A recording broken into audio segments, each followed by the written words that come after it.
Good morning, or potentially afternoon. It might be afternoon where you are. So, come on in here, and we got some things to talk about. Apparently, the president is live streaming at the same time right now, so we might have a small audience today. From Agua Dulce, I don't know where that is. Good morning. Get in here. All right, when we get to 500, we'll get serious. There we are, 500. That didn't take long. So here's a little thought experiment. Imagine a world in which Russia found out that the technology that we were using in the United States for our elections had a bug in it. Let's just say that the Russians found out, this is just a thought experiment, that our election process had some technical difficulties that were counting the votes wrong. And let's say that they hacked into it and fixed the bug. They didn't know which way it would change things, but they just hacked into us and fixed the bug so that it worked well. Would that be considered tampering with our election?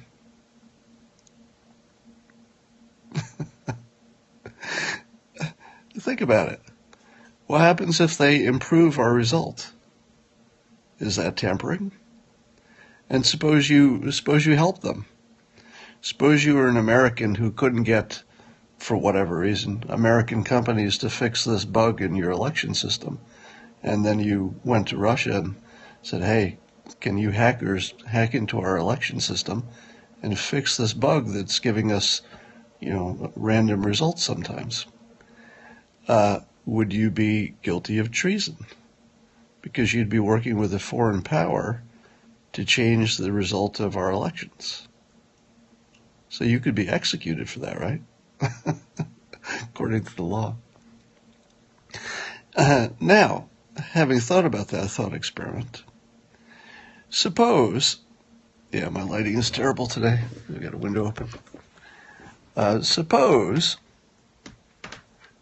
somebody came to you from Russia and said, I have some important information that the voters of your country would really like to know because it could change the outcome of the election, because the voters would be more informed. They would be better informed.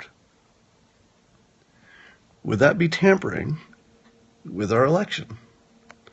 Is it tampering with our election to give us information that voters want and is useful? Probably is.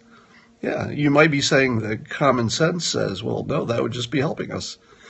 But as far as the law is concerned, or at least, the way we think about these things is concerned, it would seem like they were tampering.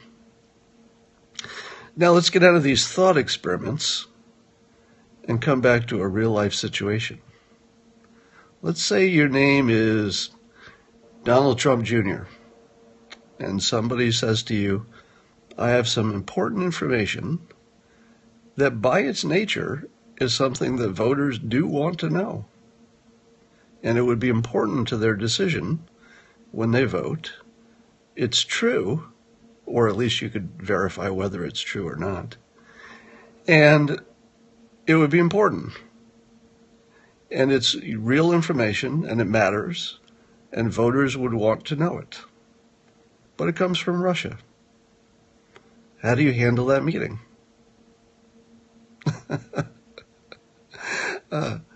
So let me tell you how I would handle that meeting. I would first go listen to what they had to say.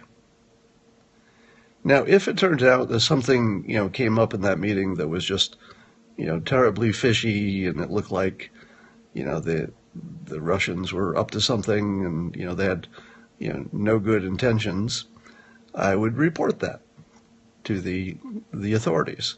And I would report that after I heard the information. And I'm trying to imagine who whoever is a critic of Don Jr. in this case, how would they have handled that situation?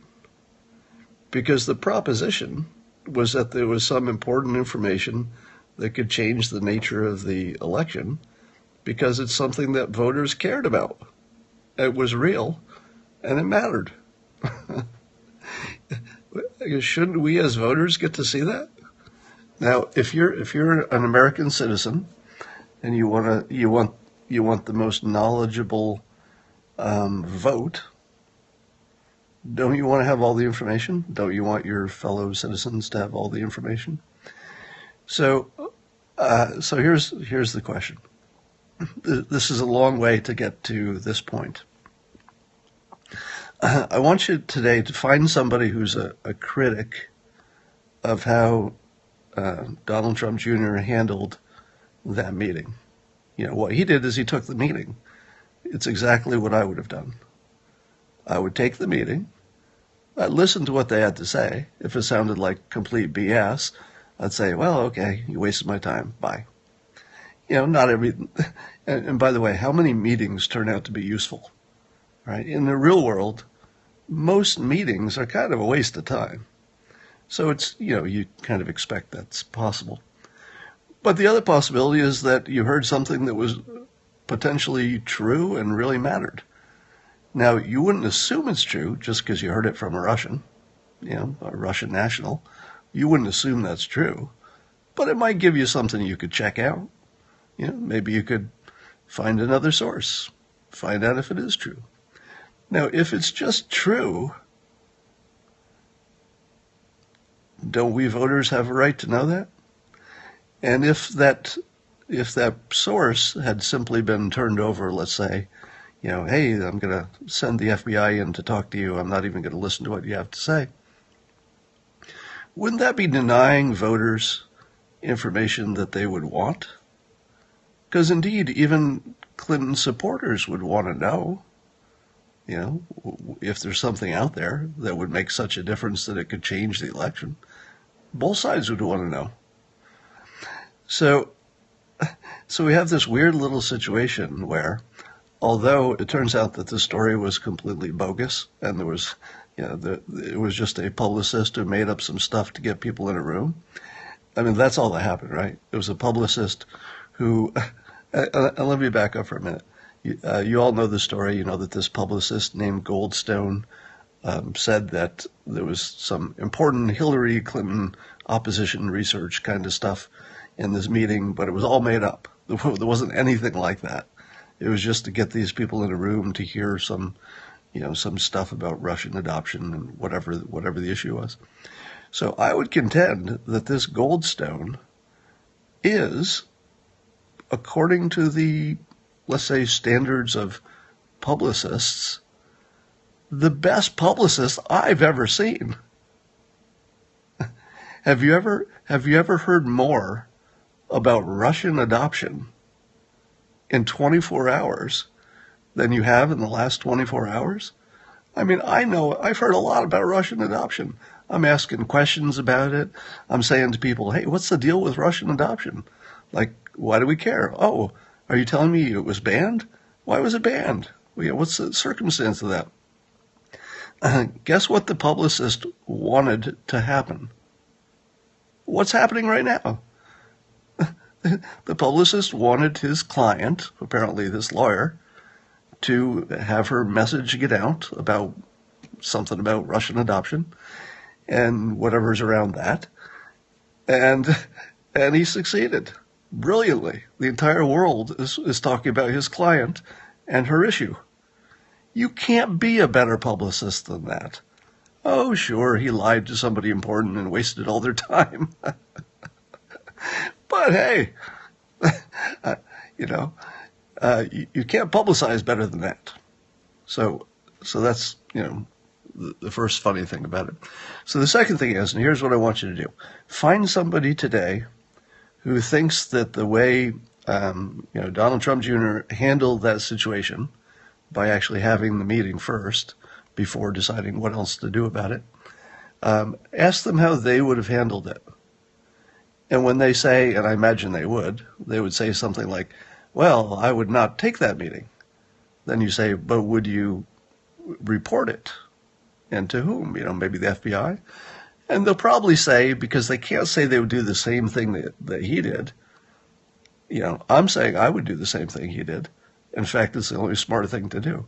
Anything else would just be fucking stupid. So there's literally one smart thing to do, and he did it. And if it had turned out to be information that was important to the election, I'm pretty sure the American people on both sides wanted to know what that was. So yeah, you could call that, if any of this had been real, which of course it wasn't. So what we're talking about is an imaginary crime anyway. You literally have to imagine that something else happened in order to imagine there could have been a crime. But ask your critical friends how they would have handled it.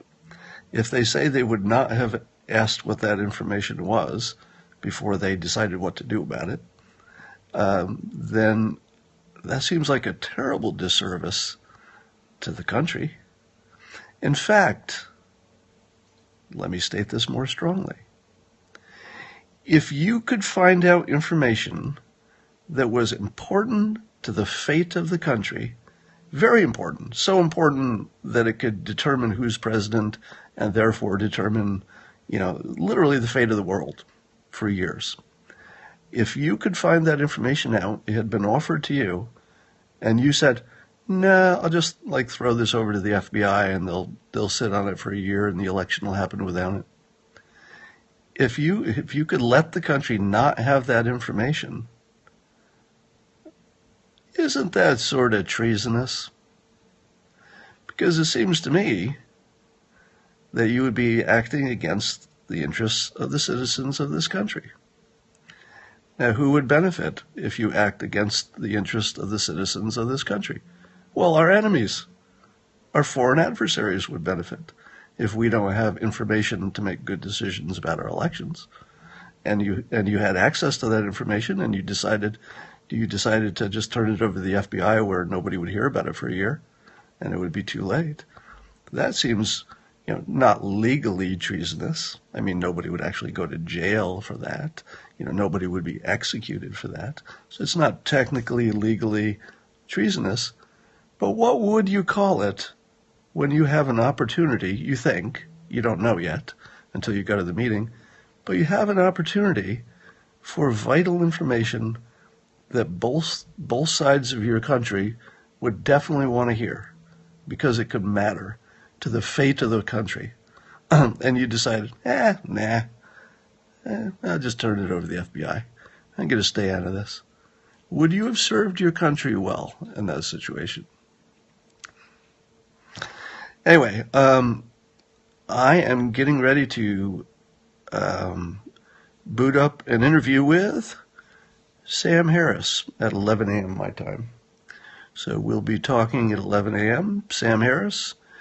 Many of you have asked when's that going to happen. And I think it's just recorded, and I'm not sure when it shows. I don't believe they're live. We'll send you the links. I'll make sure everybody sees it. I don't think it's live streamed. I should have asked that. No, actually, I take it back. I do know that it is not live streamed because of the technology we're using. So the technology tells me we're recording it. It's not live, yeah. Zombie lawyers is now a popular term. Good. I'm glad that you're using that term. Please fix him. Is there any questions you have for me to ask him?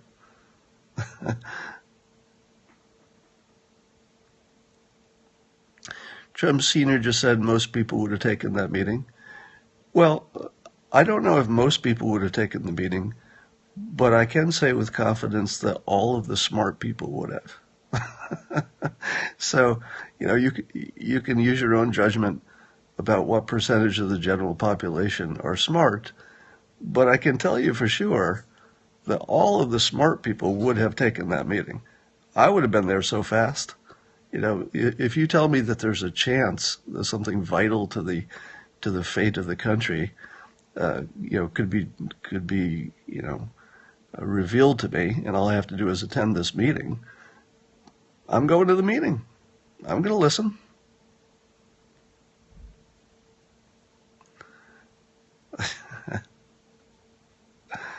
Um, all right, I've got to get ready for some other stuff where he gets his moral authority. How long will your conversation be? I don't know. Probably an hour or so. Just guessing.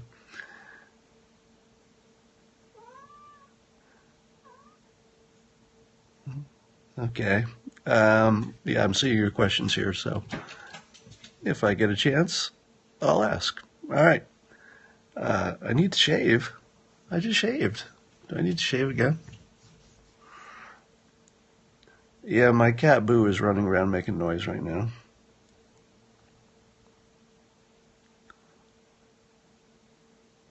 All right. I gotta go. So all of you, remember, don't win small if you can win bigly.